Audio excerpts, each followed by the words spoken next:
حي على الفلاح.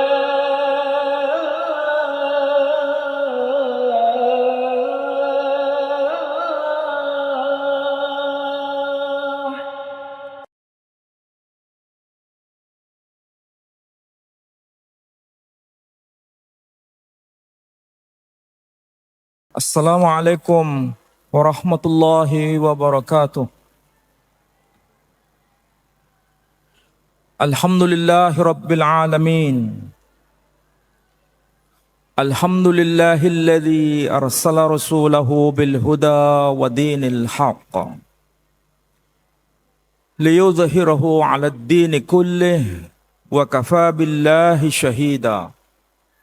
Ashhadu an la ilaha illallah wahdahu la syarika lah wa ashhadu anna Muhammadan abduhu wa rasuluh la nabiyya ba'da.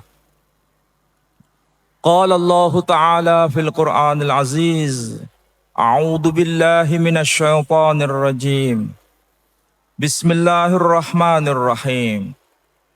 Rabbana wab'ats fihim rasulan minhum yatlu 'alaihim ayatika wa yu'allimuhumul kitaba wal hikmata wa yuzakkihim innaka antal azizul hakim. Al-ayah.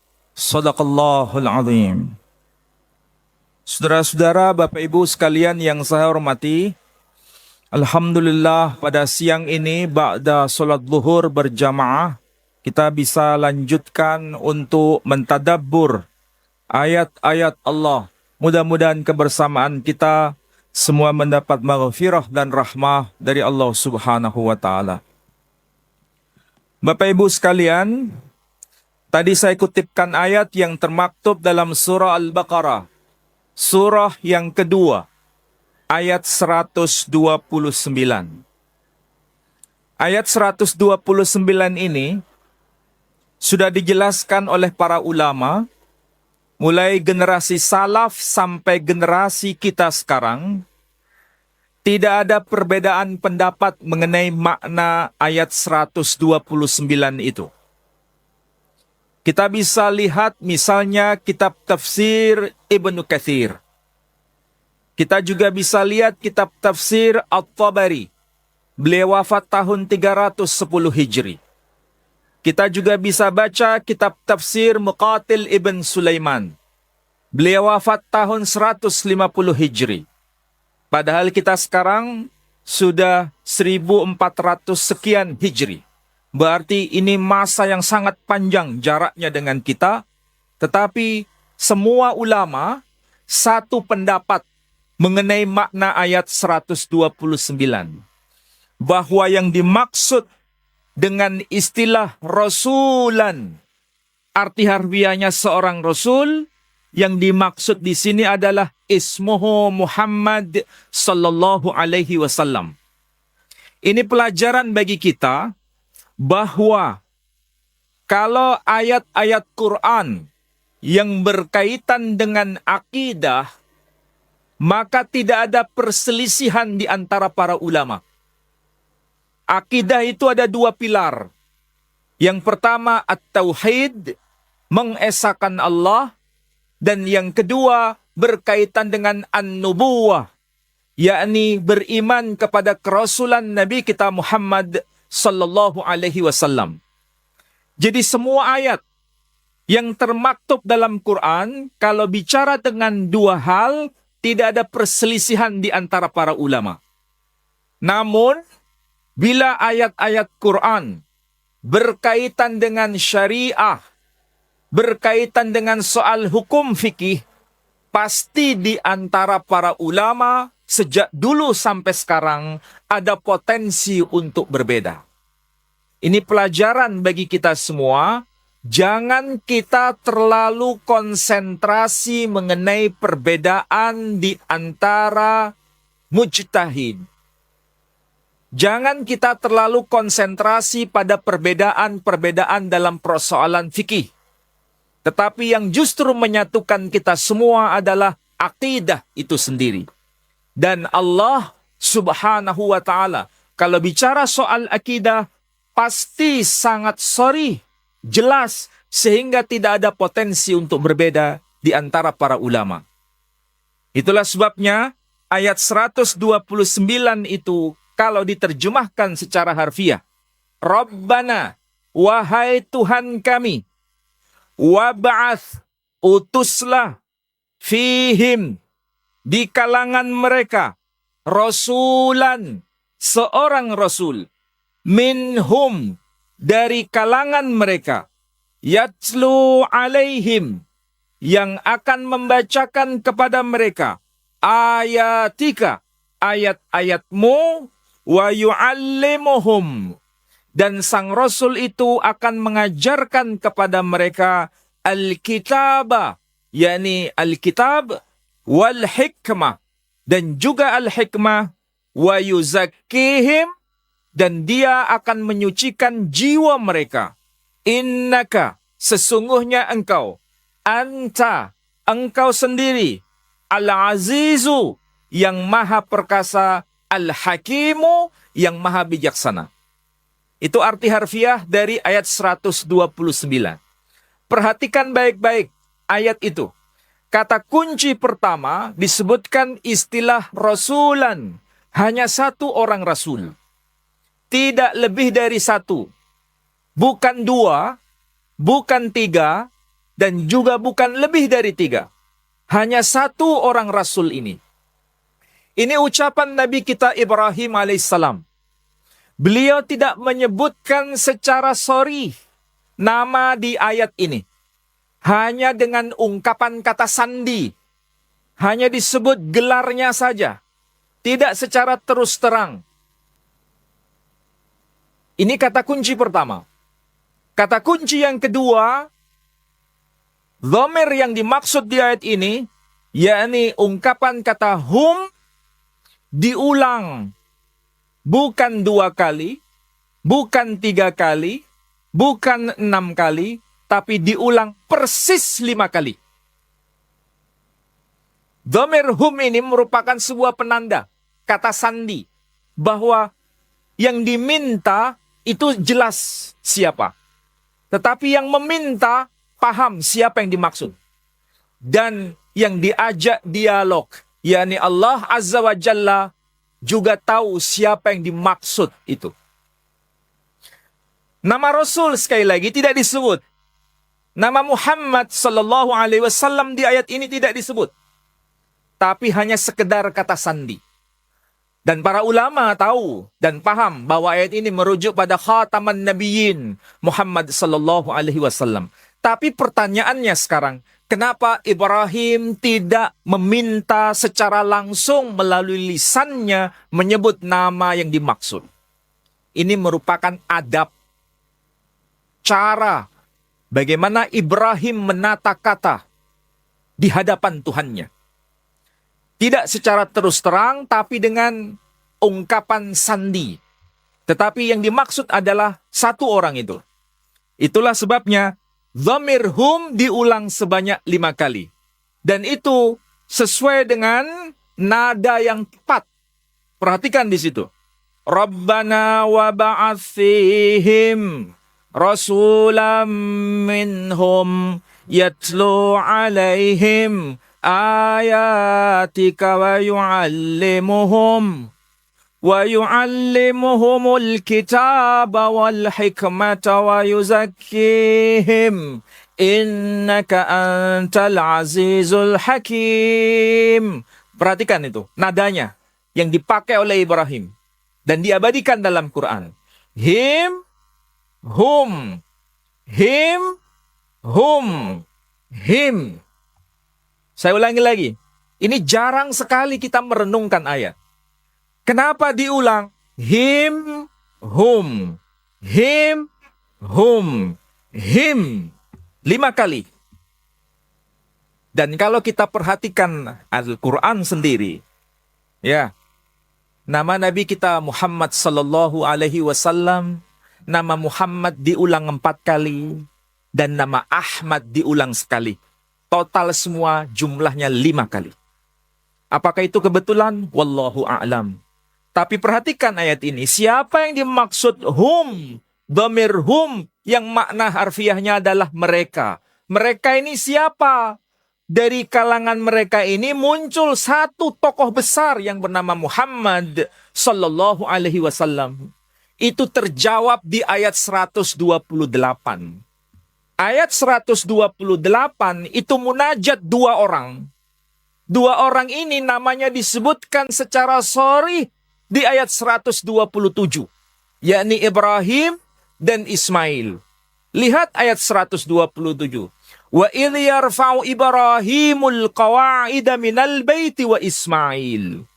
Ayat 127 disebutkan dua nama secara sharih. Kemudian dua orang itu meminta kepada Allah, Rabbana, wahai Tuhan kami, Rabbana waj'alna muslimaini laka wa min dzurriyyatina ummatan muslimatan lak. Arti harfiahnya, Rabbana waj'alna muslimain. Apa maksudnya? Wahai ya Rabb, ya Tuhan kami, jadikan kami berdua, dua orang yang muslim, laka yang layak di hadapanmu. Wa min dzurriyyatina, dan juga dari keturunan kami. Siapa yang dimaksud keturunan kami? Dari keturunan Ibrahim melalui Ismail. Dan dari keturunan Ibrahim melalui Ismail ini menjadi satu ummah, ummatan muslimatan lak, yang juga ummah itu muslim di hadapanmu. Perhatikan kata ummah. Ummah itu bukan merujuk satu orang, tapi ummah merujuk pada kumpulan banyak orang dan melintas batas generasi. Berarti ini merupakan suatu tanda bahwa keturunan Ismail itu sangat-sangat banyak. Dan sangat banyaknya keturunan Ismail itu tak terhitung jumlahnya. Begitu besar. Dan ini tertulis juga di dalam kitab saudara kita non-muslim sebetulnya, bahwa keturunan Ismail itu begitu banyaknya menjadi satu ummah. Kalau kita rujuk bahasa Indonesia saja, mungkin kita kenal yang namanya Alkitab atau Bible. Tapi saya kutip yang versi bahasa Arabnya itu. Disebutkan begini. Wa fi Ismail qad sami'tu laka fih. Ha ana ubarikuhu wa uthmiruhu wa ukatsiruhu jiddan jidda. Isna asyara syarifan yalid. Maksudnya apa? Dan tentang Ismail, aku telah mendengarkan permintaanmu. Aku akan memberkati dia. Aku akan memperbanyak keturunannya. Begitu sangat banyaknya. Jiddan jidda.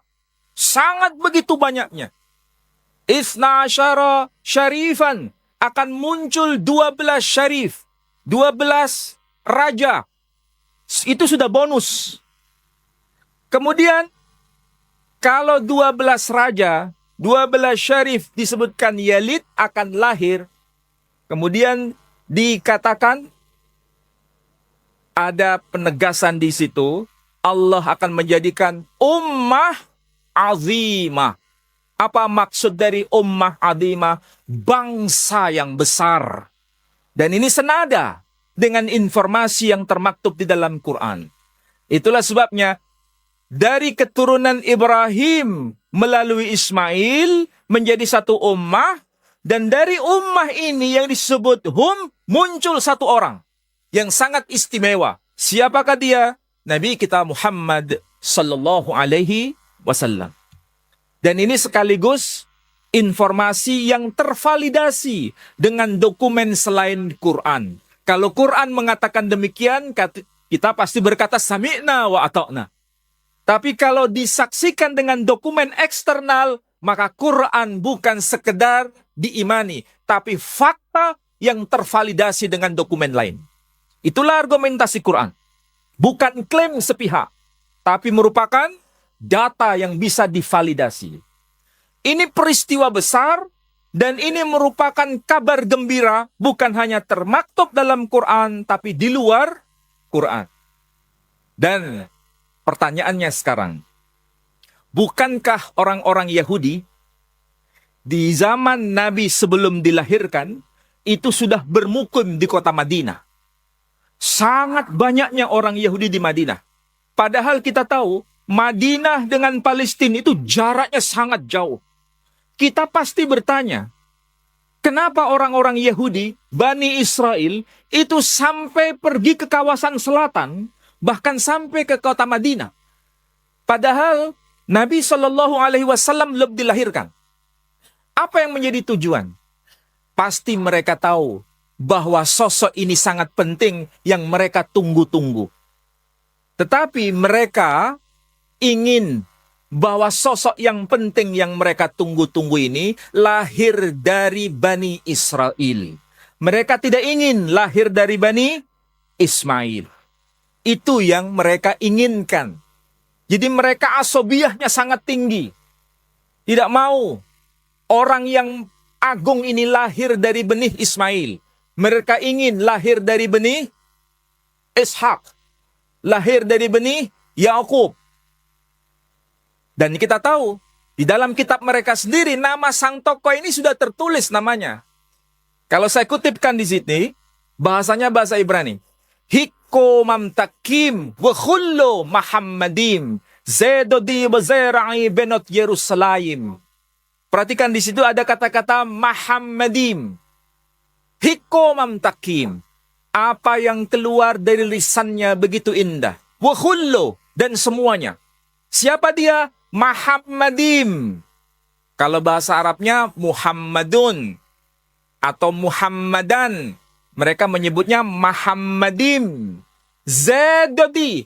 Z itu bahasa Arabnya sama dengan hada. Kalau zot itu sama dengan hadihi. Kalau bahasa Ibraninya tertulis Z, berarti itu maskulin, bukan feminin. Sama dengan hada. Maskulin, bukan feminin. Berarti itu pasti laki, bukan perempuan. Zedodi, dialah kekasihku. Wazera'i, dialah pemimpinku. Benot Yerusalem, saksikan wahai putri-putri Yerusalem. Siapa yang ngomong begini? Yang ngomong begini adalah raja penting di kalangan Bani Israel. Dialah bernama Sulaiman alaihissalam. Jadi Sulaiman sudah menunggu. Dan dia tahu namanya. Siapa yang dimaksud? Beliau mengatakan Muhammadim. Sampai hari ini tertulis. Dan Quran juga mengabadikan. Nabi Isa alaihissalam tahu juga siapa yang akan datang setelahnya. Dan juga menyebut nama. Tapi namanya disebut. Wa mubashiram bi rasuliyati min ba'dismuhu Ahmad. Aku akan berikan kabar gembira. Akan datangnya seorang rasul setelah aku. Ismuhu Ahmad. Yang namanya Ahmad. Berarti ini merupakan kunci. Nama Muhammad diabadikan dalam kitab eksternal. Nama Ahmad diabadikan dalam kitab internal. Yakni Quran. Bergantung pada cara pemahaman kita. Ternyata nama Muhammad dan nama Ahmad digabung menjadi satu, jumlahnya 5 kali, sama dengan isim domir yang termaktub dalam Quran. Kalau begitu, betulkah nama Muhammad dan Ahmad abadi sampai sekarang? Jawabannya iya. Beliau keturunan siapa? Keturunan Ismail. Ketika yang datang itu keturunan Ismail, mereka langsung menolaknya. Dan itulah Al-Quran kemudian mengkritik. Kenapa mengkritik? Lihat itu, nanti dibaca di surah Ibrahim. Namanya saja surah Ibrahim. Ayat yang ke-39 disebutkan Nabi Ibrahim munajat. Alhamdulillahilladzi wahaba li 'alal kibari Ismaila wa Ishaq. Inna Rabbi lasami'ud du'a. Segala puji bagi Allah yang telah menganugerahkan kepadaku di masa yang sangat tua yakni Ismail dan Ishak. Sesungguhnya Tuhanku maha mendengar atas doa yang dipanjatkan. Perhatikan serius ayat ini. Nama Ismail diletakkan di depan. Nama Ishak diletakkan di belakang. Ini ucapan Ibrahim yang termaktub dalam Quran. Pasti kita bertanya, ini urutan kelahiran atau urutan kemuliaan? Ini urutan kelahiran, bukan urutan kemuliaan. Quran sendiri mengatakan la nufarriqu baina ahadim mir rusulih. Kalau ini dipahami sebagai urutan kemuliaan, hati-hati. Asobiyah telah menjangkiti umat Islam.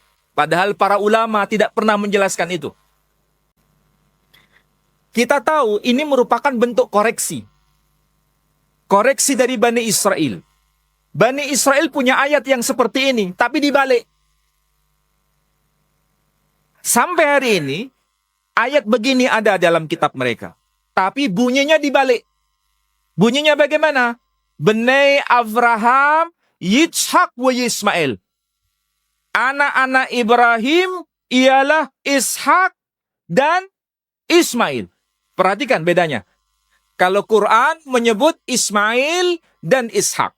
Mereka, hari ini, kitab mereka tertulis anak-anak Ibrahim ialah Ishak dan Ismail. Pertanyaannya, kenapa Ishak diletakkan di depan? Kenapa Ismail diletakkan di belakang? Bukankah mereka tahu Ismail lahir pertama, Ishak lahir kedua? Tapi kenapa Ishak diletakkan di depan? Karena mereka sengaja meletakkan Ishak di depan karena Ishak lebih mulia dibanding Ismail. Quran tidak berbicara kemuliaan Ismail dibanding Ishak. Hanya urutan kelahiran, bukan urutan kemuliaan. Mereka memahami Ishak lebih mulia dibanding Ismail karena Ishak diletakkan di depan. Bukan urutan kelahiran, tapi urutan kemuliaan. Quran datang mengoreksi. Karena itu sudah asabiyah. Dan faktanya betul. Nabi kita Muhammad SAW lahir dari Ismail yang mereka pandang rendah. Kalau itu kita ikuti jejaknya cara pemahaman begitu. Ismail diletakkan di depan, Ishak diletakkan di belakang, membuktikan bahwa Ismail lebih mulia. Nasab Ismail lebih mulia. Hati-hati, ini cara pemahaman Bani Israel. Quran datang untuk mengoreksi. Dari situlah kita mulai paham. Nabi SAW adalah rahmah bagi seluruh alam. Dan lahir dari Ibrahim, melalui benihnya Ibrahim, dari jalur Ismail. Dan ini bukan berarti Ismail lebih mulia dibanding Ishak. Dan ini merupakan sebuah balancing. Apa itu balancing? Keseimbangan. Hampir sebagian besar nabi-nabi itu keturunan Bani Israel. Tapi satu yang keturunan Ismail. Supaya seimbang. Coba bayangkan, kalau semua keturunan dari Bani Israel atau Bani Ishak, bagaimana yang terjadi? Akan terjadi kesombongan yang luar biasa. Ismail tidak ada satupun. Pasti akan terjadi kesombongan yang luar biasa. Atau sebaliknya, semua nabi dari keturunan Bani Ismail semua. Juga akan terjadi kesombongan. Maka Allah memberikan keseimbangan. Supaya tidak ada yang merasa lebih mulia dibanding yang lain. Begitu juga kita lihat istri Ibrahim alaihissalam, ada Sayyidah Sarah, ada Sayyidah Hajar. Bayangkan itu, bagaimana skenario Tuhan untuk supaya tidak terjadi merasa paling mulia atau paling tinggi derajatnya. Perhatikan, istri yang pertama bernama Sayyidah Sarah. Istri yang kedua bernama Sayyidah Hajar. Sayyidah Hajar, istri kedua, dapat putra yang pertama. Sayyidah Sarah, istri pertama, dapat putra yang kedua. Kenapa dibalik? Supaya terjadi keseimbangan. Coba bayangkan, kalau istri pertama dapat putra yang pertama, Istri yang kedua dapat putra yang kedua. Yang satu merasa mulia, yang satu merasa rendah. Tapi Allah skenarionya nggak begitu. Istri pertama dapat anak urutan kedua, istri kedua dapat urutan anak pertama. Inilah cara Allah menjaga keseimbangan. Supaya tidak ada yang merasa tinggi dan supaya tidak ada yang merasa direndahkan. Dan Nabi SAW ketika datang menghapus yang namanya asabiyah. Tidak ada bedanya antara Arab dan yang bukan Arab. Tidak ada bedanya antara yang kulit putih dan yang kulit hitam. Inilah maksud dari tujuan ini. Terakhir, kita nggak banyak waktu. Apapun kegiatan kita setiap hari, jangan lupa selalu sholawat kepada Nabi SAW. Inilah cara kita mencintai yang paling mendasar. Yang kedua, setelah kita bisa membaca sholawat, Allahumma sholli ala Muhammad wa ali Muhammad ila akhirih, menjadi sesuatu kebiasaan kita setiap hari. Bukan dihitung. Tidak harus 4.444. Tidak harus 3.333. Tidak harus begitu. Dan itu memang tidak ada tuntunannya. Cukup kita selalu mendawamkannya menjadi kebiasaan dan selanjutnya melaksanakan sunnah-sunnahnya. Tapi ingat, sunnah-sunnah Nabi itu bukan untuk alat untuk bermegah-megahan. Sunnah-sunnah Nabi yang kita lakukan bukan untuk kesombongan. Tapi sunnah yang kita laksanakan itu sebagai ucapan syukur kepada Allah Subhanahu wa Ta'ala. Jangan seperti orang-orang yang merasa sombong dengan menjalankan sunnah. Saya paling nyunnah, yang lain tidak nyunnah. Itu adalah kesombongan. Dan kesombongan tidak layak mendapatkan surganya Allah Subhanahu wa Ta'ala. Jangan seperti makhluk yang Allah dulu ibadahnya sangat tinggi. Dia berkata, ana khairum min, khalaqtani min nar, wa khalaqtahu min tin. Jangan sampai itu terjadi. Mudah-mudahan kita bisa menjalankan sunnah-sunnahnya sebagai ucapan syukur kita kepada Allah. Bukan untuk membayangkan diri kita paling mulia dibanding yang lain. Dan sekaligus menanamkan cinta kita kepada Rasul Muhammad SAW dengan selalu bersolawat kepadanya. Demikian, mudah-mudahan manfaat. Dan saya akhiri dengan doa penutup majelis. Subhanakallahumma wa bihamdika asyhadu an la ilaha illa anta astaghfiruka wa atubu ilaik. Assalamualaikum warahmatullahi wabarakatuh.